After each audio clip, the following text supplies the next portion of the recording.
Hey guys, this is Backwoods Boy again. Today I'm gonna make a video on my skinning and fleshing stuff and show you some hides that I've done.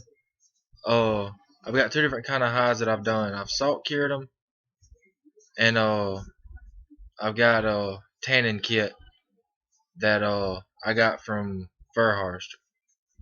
But first I'm just gonna show you a knife that I use. It's just an outdoor edge or Eastman Outdoors knife. I got a kit from Walmart. Uh, but this is the knife that I use to start my hides out with to get the cuts and stuff started, and then I move over to a just basically a razor blade to get the hides started for easier cutting. But you can just use just a regular knife, something like this, something small. You can go out and get the high expensive pelt knives and fleshing knives and all that, but really all you need is simply a pocket knife. So a knife that's got a really good sharp edge on it that's going to basically make you a straight line across. I'll make a video on how to do what they call a tube skin, and a few things that you'll need would be a sharp knife, something like this, uh, a sharp knife, a fleshing knife, which I've got mine here, which is a Nicker knife, model 600. It's got a sharp side and it's got a dull side. You might not be able to tell the difference. One's really sharp and one's not so sharp. It is a Nicker knife model 600. Works really good. I've used it 3 or 4 times. Last year I got into trapping late. Uh, I like it. It's got two handles, right there and right there. You push you can start cutting with it, and then you can flip it over and push the meat down off. Uh, that's really two things you're gonna need. And then something else that I have is a fleshing beam. I also got this from Fur Harvester. Basically what you do is you take it, put your hide over this. Well, I've got one that I'm working on now that I've done. It's a coon hide with the head on it. But basically what you'll do is you'll have this folded like this. You'll slip it over this, and I've got a few holes in it. I'm new to this, so and you'll take this and start out by going down it, getting all the meat and fat off of it. Then you'll start out with your sharp side, and you'll start cutting it, and then you want to flip it over and just start pushing it all down the end until you get all the way down to the tail. This is one of the hides I've done. I've got a few more I'm gonna show y'all. But you need you a good fleshing beam. This is a 48-inch fleshing beam with a round side. You can flesh just about anything on this board that you need. Minks, possums, raccoons, coyotes, bobcats, mink. I don't know if you could really flesh a mink on this. It'd be kind of tight, but you could try it and see. Um, Coons, possums, bobcats, coyotes, otter, uh, beaver. But with a beaver, you want to stretch it out in an oval pattern. Um, That's that. As far as this, fur harvester, it's real thick and it's real heavy. I don't know if you can see that on camera, but it's got a like a bend to it. It's got like an oval shape to it, and it's got a point up here at the top. Might be able to see it a little better, but it's alright. But you need to get you a good fleshing beam. You can make it yourself, probably out of a 2x6.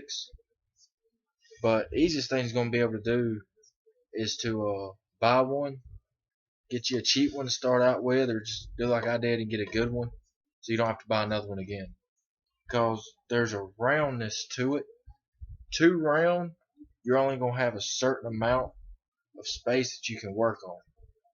So if it's too round, you might only be able to work on this much. This beam, I've got this much room to work on. So instead of fleshing this much or this much, you can flesh about this much and have more area and get it done quicker. That's why I chose this one. It's a 48-inch beam. They've got them up to a 56-inch beam. And my next step is I'm going to try to get a bracket for this that holds it up at a certain angle, about like this, up off the ground. Well, you don't have to hold it up in your belly like I do. And after a while fleshing 5-6 coons, it starts to get wearing on your back. I'm gonna try to come up with something to make to attach this to where I can flesh it. Cause like you know in some of my other videos, I do live in an apartment, so it's kind of hard trapping out of an apartment because you don't have a lot of room for your stuff, nor do you have a lot of space to dispose of your waste that you make. A lot of times I'll skin them and try to flesh them where I kill them at least get the hide off of them. But like I said, I'm gonna show you the difference in a salt cured hide and a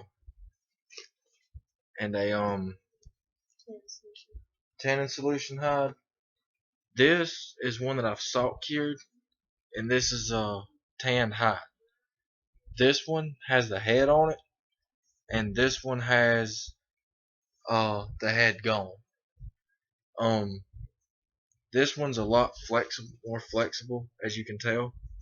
This one's flexible, as you can tell, but it's not as flexible. I still got some work to do on this one. Tell this one still got the head on it. Still got the head on it. And one thing you want to be sure of before you start fleshing these is brush them out real good. Because if you don't, that's where I messed up. And got a few holes in it right here. She's done sewed. My wife's done sewed one of the holes up right here that I cut for because of debris and burrs and sand and stuff in their fur. But yeah, you want to make sure you get all of your furs clean real good. One way that I do it is to take Dawn dish soap, stick them in a 5-gallon bucket, let them sit after I've got all my meat and stuff off of them after I fleshed them, and then you want to move to either a tannin solution, which I'll show you that in a second, or you want to move to a salt. And if you don't have this tannin solution or you don't want to salt cure them down real good, let them get real stiff, and just leave them setting out until you can get the tannin solution on them. But yeah, we've had this one since last year in salt, and I'm just now starting to finish it. The ears are a little bit stiff on it, as you can tell. I mean, the ears, they don't move quite good enough. But you can work on it a little bit and get it where it'll flex.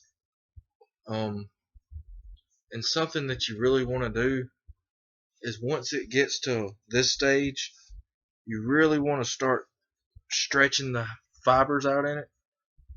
Like, you want to stretch it and make it turn white. So you go from like this color to this color. That's a lot of stretching. The more stretching you do, the more soft it'll be, and the better it'll look. This one has to go back and salt for a little bit longer. It's not all the way dried out yet. You want your whole hide to look like the white spot right here. As you can tell right here, I've got some more salting to do, some more curing on this. But that is a salt cured. This is a tannin solution. Till everything's real good and tanned, looks good, it's real white, and that's what you want out of the tannin solution. But something you want to make sure is right around the neck area, right around in here. It's real fatty.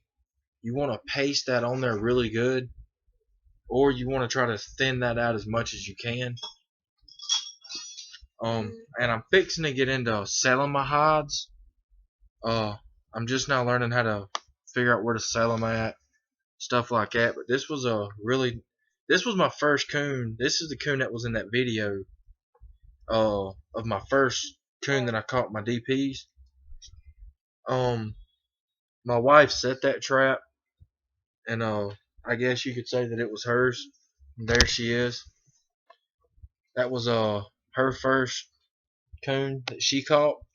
Now she's over there working on it, and I done started talking about it. Well, it's fun But yeah, this was our first coon that we caught in the traps. Real soft hide on it. Real flexible. Make It's got sure a real you pretty split the tail. tail all the way down. Yeah, let me see that hide over there. See how this tail's real long? See how this tail's real short? This is twice as big as this coon. Okay, I split this tail all the way down, Except for the very end. but I got in a really big hurry On this one. and messed up on this one. See how the tail is all split and real short, like a little nubby tail? See, the tail starts up here. This tail was about down to here. So I had another 6-7 inches to go. I didn't split the tail all the way down and it started rotting. And I had to cut it off. And we had to cut it off. But this was one of my first ones that I've done in a while. This hide was actually given to me by a real good friend. And his dad coon hunts a lot, and I'm gonna try to get some furs off of him. He dog hunts, and he caught this in a trap, and he wasn't gonna do nothing with it. And so I went over there and dispatched it and got the hide off of it. But it was real pretty, real white colored, and real nice. But that's the difference in salt cured, which is this one, real stiff. This takes a lot more work and effort. This one don't take as much work. You basically want to dry it out in salt, rehydrate it, give it a bath in Dawn dish soap to get all the grease out of the fur, which this one is really super soft. Get all the grease off the hair, brush it out. You want to flesh it real good. Once you flesh it, tack it out on a board, pour some salt on it. Then re-dry it. What the salt does is it sets the hair follicles in it, so your hair don't pull out real easy. Cause see, this hide right here, you ain't pulling that hair out. I mean, see, you ain't pulling that hair out at all. This hair is set up real good. This was a late winter coon, early, almost summertime coon. His hair's not real thick. I don't know. That one was more like in February. Oh, it was in February. It was Okay. so cold. This one was in. This might have been a February This was coon. March. That coon was in a. This was a March coon, and you can tell the difference just by looking at the hair, how much different that it is. And you got this real thick fur, and you got some really thin fur. I like this one better because it's real thick, and This song. I like it. Real thick fur, soft, super soft. But This one doesn't have that's two of the hides I was gonna show you, and I've got some squirrel hides here. mine. This is her first squirrel she ever killed, and turned out real good, real soft. But I do all my squirrels really in salt because they're small. It's Except for easier that to do one. it in salt because you can take it and salt it down real good, tack it out, scrape it off, and then go back, resalt it, scrape it off again. You want to do it about 3 or 4 times each time. Let it set for about, I'd say, 4 to 5 days. And always make sure you get your bone out of your tail No, because you leave it in there. you can leave it, which I don't prefer to leave my tail. You try to do it with this Hides. one, and you try to. I really don't like to leave my tails in my hides for the simple fact of it makes a lot of work and it makes it stiff, break real easy. But here's one I done with salt. Believe it or not, actually really flexible. That's a lot of playing with it, messing with it, and rubbing on it. We put vegetable oil in this too. And then once it got done to where it was kind of semi-flexible, I took and I dabbed my finger in a cap full of vegetable oil and rubbed it on it, and that really helped it out. That's another hide I've got. Here's a squirrel hide I done. Yeah, this was a big squirrel, really big squirrel. But this is one that the tanning solution was in. I tanned it with this hide, the coon hide. It's real white. I tanned this one and that coon hide all together. So yeah, and I tore the tail off because I tried to split it. It didn't work out too good. So what I might do is I might start trying to figure out a way to get the tail out of the squirrel, the bone out of the tail, and go from there. But this one still got like the whiskers on it, the ears, still got all the ears on it. Pretty nice hide, I think. But yeah, as soon as I find my tanning stuff, I'll make a video on that. Little short brief video on that. But if y'all like it, subscribe, comment, any questions, let me know. Later.